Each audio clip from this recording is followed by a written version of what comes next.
Hello, welcome everyone to an FPL video.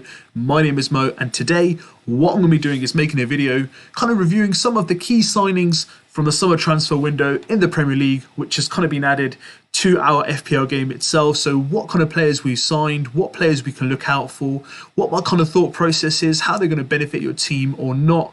Are they going to be like kind of season keepers, or are they going to be someone you want to wait and watch? So I'm going to be rating it on two things. I'm not going to be calling anyone a miss because it's far too early. All I'm going to do is I'm going to be rational. I'm going to say some players which I believe are going to be hit without even kicking a ball, and some players, who've already started playing for their clubs, who I think we want to wait a bit longer and watch and see how they play and fit into our squads later down the line. That could be due to fixture swings or just general change of play with new additions to their squads. But before we get into kind of rating the players and the signings that have come in from this summer, what I'd like you to do is hit that like button if you haven't hit that like button, and subscribe if you're new around here and you haven't subscribed and you're not part of the FPL Inc family. Hit that subscribe button and let's get started, guys. So first team to review, of course, is I'm wearing the shirt of my beloved club, is Manchester United. So the three key signings that for me have kind of joined this season is Rafael Varane, Jadon Sancho and Cristiano Ronaldo. So for me, what kind of players are these? What kind of players are they going to be in terms of an impact from an FPL perspective? Not only from an FPL perspective, what kind of value are they going to add to the squad itself? So we go through all the kind of insight and what my thought process around these players is. So to start off with Rafael Varane, there's not really much to go by in terms of goals and assists, but what does he bring to Manchester United? So along with Harry Maguire, clean sheets can kind of be obviously boosted. He played very well in his first game over the weekend against Wolves, got 9 points, so he got 3 bonus points for man of the match performance. So he came along with some really good points on the first game. What do we kind of really see from him? He's a leader. He's a born winner. He's going to add to Manchester United's strength in terms of leadership. So I think he might be a safe bet. At 5.5 mil, there's not many centre-backs in this game that I'd personally recommend. However, with Varane, he kind of adds a bit of like an aerial threat as well. So if he's kind of like on goal, you can kind of see from set piece and stuff, he will add value. And he kind of set up the goal on the weekend as well. That Greenwood took phenomenally as well. So it kind of shows that he does have a vision to kind of go forward and have an attacking mind.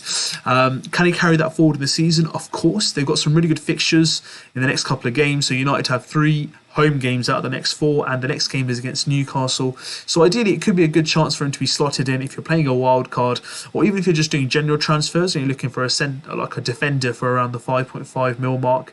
He might be a very good addition to your squad itself. Yes, I know he's not a wing back, but sometimes some managers like to have the comfort of a centre back, so they can go for someone like a Diaz. Some people kind of like upgrade further and go to a Van Dijk. Some people go for like Chelsea in terms of Kurt Zouma and other players, and Rudiger was someone from last season. But this guy can be a great addition along with Harry Maguire. So I think he's going to be a hit.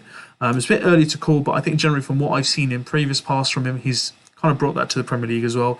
I think I can safely say he should be a hit in terms of an FPL perspective this season. He'll obviously add to the clean sheets as well. And with David De Gea feeling more confident in front of Harry Maguire and Varane, it'll kind of make a good perfect partnership with the back four.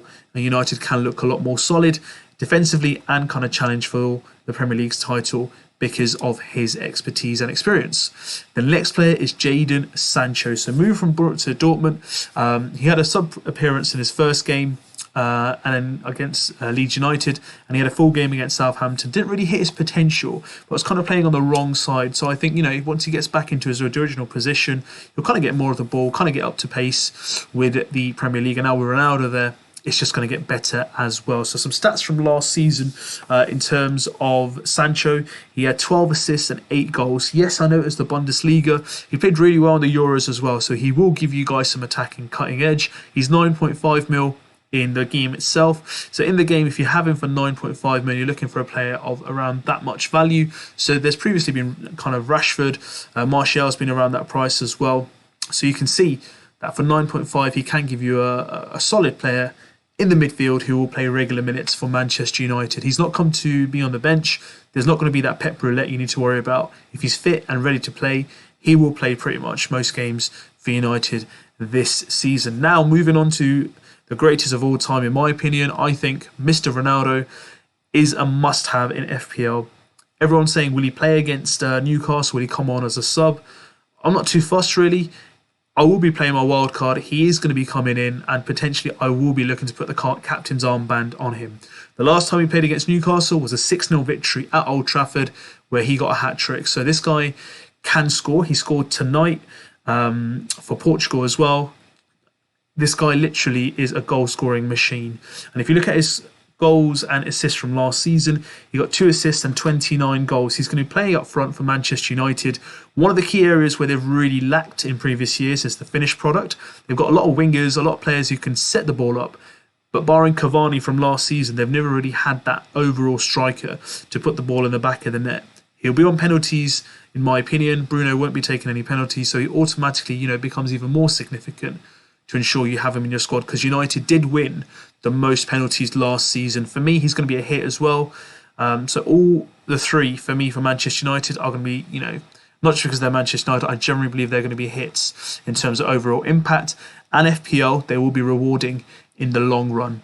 So let's move on to the neighbours now, Manchester City. So one of the signings that I'm going to be reviewing is Jack Grealish, £100 million, the most expensive British player to be sold.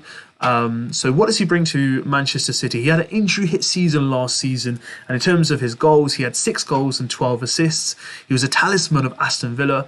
He's been sparkful. I think he's had moments where he's been really good for Manchester City, but he's gone into a squad now where there's superstars everywhere, from a squad where he was the main man. So it kind of takes a bit of time to settle down. He's got his first goal at home. He set up a goal on the weekend against Arsenal as well, so he's got going already. What he can bring to Manchester City is kind of flair, and I think, for me, I can call him a hit this season quite comfortably.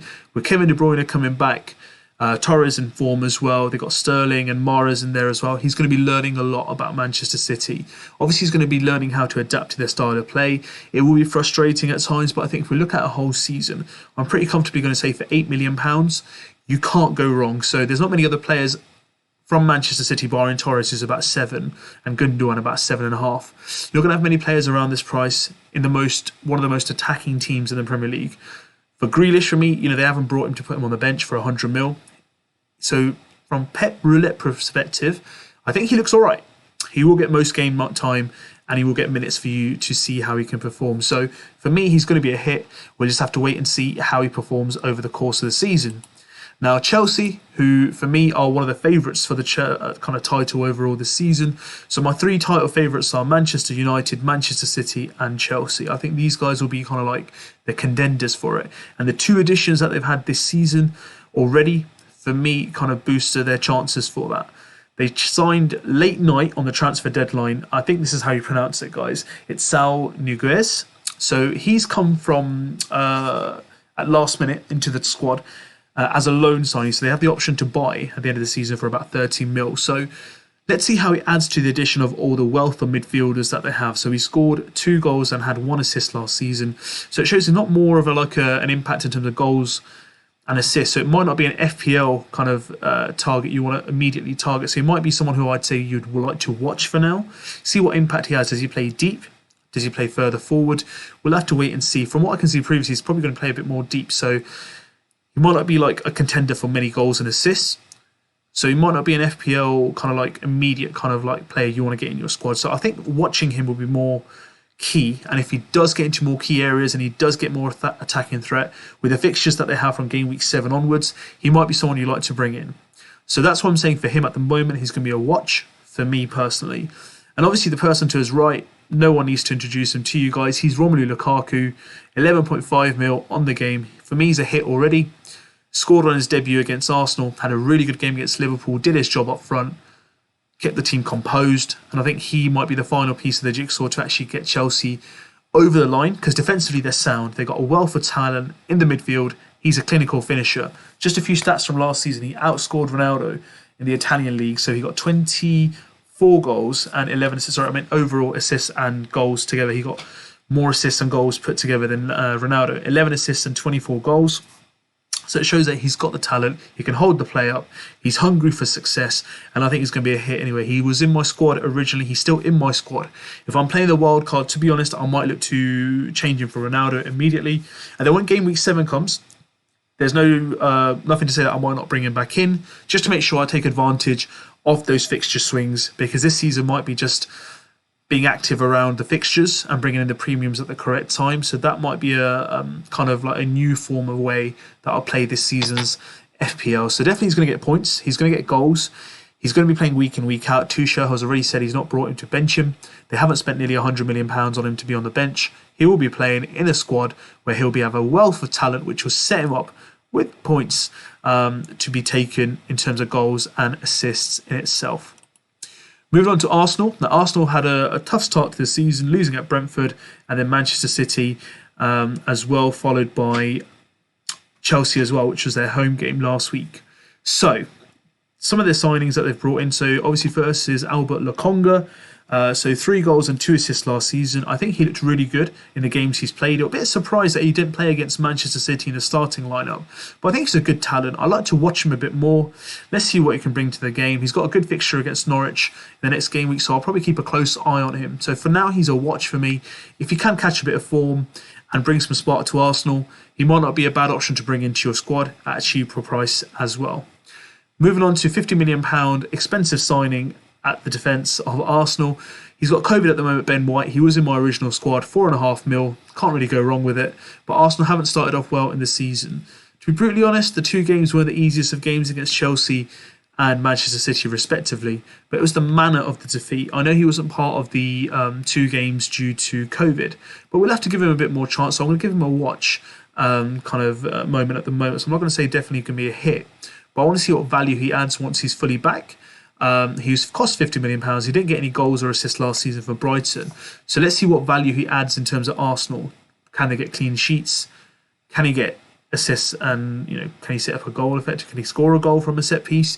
We'll have to wait and see. So let's just watch how he's going to fare and how he's going to kind of like go away with some form in the FPL itself. So those are the kind of like plays you're looking for with some more fixtures and a bit more form. So if they do catch it at 4.5, you can't really go wrong. If he's going to be playing for Arsenal week in, week out, then it's a nice little cheap option to have. But at the moment, I do want to watch him a bit more because I'm a bit sceptical about Arsenal's defence and how they're going to cope for the rest of the season, okay? So just a few more summer signings that we can go through. So from Aston Villa, you got Buendia. So Buendia had 15 goals and 17 assists last season. It's someone I want to watch a bit more. He started off really well pre-season. He's also done extremely well if we look at it from a perspective of the start of the season. He's got a few assists and, at 6.5 mil, not a bad shout at all, playing for Aston Villa, obviously being one of their main players now that Grealish has gone.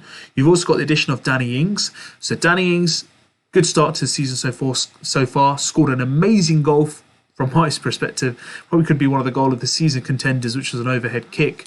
He's got some real difficult fixtures coming up now, so maybe right now might not be the best time to get him in. But once the difficult fixtures go by, he's a settled player in FPL. And last season, if we go by some of his stats, 12 goals and 4 assists in an injury hit season. So he's going to be a hit for me. If he's fit and he gets minutes, if he plays a whole season without injury, I think he'll be close to the 20 goals mark.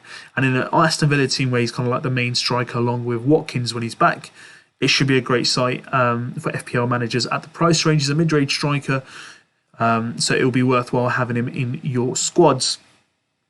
Some more players, Damari Gray, so 5.6 mil at the moment. He's gone up in price for Everton. He's had an assist and a goal that he scored, and he started off the season well. Now, I'm someone who's not very fond of 5.5 mil players, but he plays on the left wing, and this could be quite exciting, really, because if he can catch a bit more form, it's someone who I might look to bring in into my wild card. So I'm thinking about it at the moment. So for me, at the moment, he is a watch, but I think he will be a hit over the course of the season. So for 5.5 mil, 5.6 mil, you can't really ask him for too much because that puts him in the price bracket of someone like a Dallas from Leeds. Now, is Dallas going to be as potent as he was from last season? Will he get as many points and returns? He hasn't started off in the same form as last season.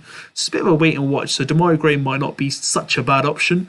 So that's someone I'm keeping an eye out from Everton at the moment. Another player is Joe Willock. So he's gone to Newcastle from Arsenal. Last season he got 8 goals. And he's probably, one of the young teenagers that I'm actually really looking forward to. Again, he's not going to be costing too much in price in the midfield. If you can catch some form and Newcastle have some good fixture swings, I think he'll be a hit. But for now, I want to watch him, how he settles back in once he's now back at Newcastle. Let's see how he fares in. And if he does well, again, he may be a player that you would like to consider and I could consider bringing into my squad eventually. Dan James has gone from Manchester United to Leeds, so he's got his move there. I know Leeds went in for him when we looked in bringing him into Old Trafford, so he came to Manchester United. So last season, Dan James got 3 goals and an assist, but he didn't play regularly at all.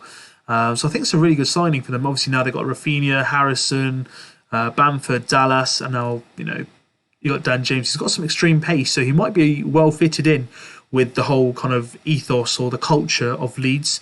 That's someone who I'm definitely looking at 6 mil. Again, if he can give me some value, Rafinha 6.5. We can take a transfer down, get $500,000 extra, and I can boost my squad elsewhere with that extra $500,000 budget. So again, it might be a good choice just to wait and see, let the Liverpool game go by, see what kind of does he get a game immediately, which he should do because he's playing in the Premier League, should be up to the mark. Let's see what he can perform and bring to the Leeds team itself. The next player I'll be looking at is might as well, because he's still in the league itself. It's not really a signing, but I consider it as similar as a new signing. It's Harry Kane. So Harry Kane's still staying at Tottenham, despite me being pretty much convinced that he'll go to Manchester City. And that was my kind of plan to have him into my squad, because Kane in City was automatically going to be in my team overall. So he's staying at Tottenham. He played well over the weekend. He didn't get a goal, but you can't take it away from him. Last season he was the highest assist 14, highest goal scorer 23, so 37 assists or returns, overall in a 38 game season. He's very, I'd say he's quite fit. He does have an injury somewhere along the line during the season, but last season he recovered really quickly from any niggles or kind of injuries he had in a decent time. Like, he damaged both ankles against Liverpool and he was back playing within 10 days. So it shows that, he's got some really good fitness. I don't think we should write him off. I know he's 12.5 mil originally, but it's around 12.3 at the time of this video being made. There's obviously other options such as Lukaku 11.5, Salah 12.5, Bruno 12 mil, Cristiano Ronaldo 12.5 mil. People may be overlooking Kane, but he's playing with Son. They've got Bergwijn, they've got Lucas Moura, Dele Alli coming back into a bit of form. So it could be a good time for him to, really perform, and it could be a good differential. So I know he's not a new signing as of such, or he's come from another club, but they've kept hold of him, and that's really good business by Daniel Levy. So again, it's someone who I haven't looked at the moment, but am I overlooking him? He's definitely going to be a hit this season. We know he's going to score 20 plus goals. But is there better options around that same price range now with new additions such as Lukaku, which is 1 mil cheaper, and Ronaldo, obviously, which is the same price? So we'll have to wait and see who gets more points overall. But that's reviewing basically the new summer signings for now. For me, most of them will be hits. It just depends how we can fit them into our squads. There are some players that I do think we need to watch out for a bit more, kind of see how they play their game, how they fit into their squads, the team, the kind of overall Premier League, and then we can make our decisions. So if you are wildcarding now, this may be useful for you, where you can use this information to kind of create a squad. If you're looking to do it down the line, maybe game week 7, 8, maybe 10, 12, again, we can look at and watch these players. If they hit a bit of form and they get some good fixtures in, we can always kind of do that wild card then to make sure you guys can take the real kind of like maximise your return in terms of how you've seen the players settle in and you're comfortable for them to be into your FPL squad. So that's been reviewing the summer signings, guys. So that's just me rating a handful of the signings, which I think will be key, or could you kind of like, the ones that kind of I looked out for and kind of caught my eye when they were being mentioned in the transfer news. So these are the new additions to the FPL game. I would say, some of the people that I've mentioned today in terms of players will be in my wild card, and I will be playing that within game week 4 and 5. So I'll obviously bring out the team selection video in later on, which you guys can see, but I haven't really kind of finished my overall draft yet. I will be creating a video around rating your wildcard draft. So if you are playing your wildcard, submit it to me on Twitter. I will be putting out a tweet, so you guys can message me privately, put it out there, and I'll make a video rating your wildcard draft, and you guys can tell me who you're making your draft around, which players you've brought in, and what your kind of main focus point is from that. So if you've enjoyed this video, all I want you to do is hit that like button, type that code in, join the FPL Inkling League on the website of FPL, and hit that subscribe button to help me get to that 1K subscribers mark, and let's grow this FPL Inkling family. Till then, I want you to have a good time, take care of yourself, and I will be back with some more content on FPL.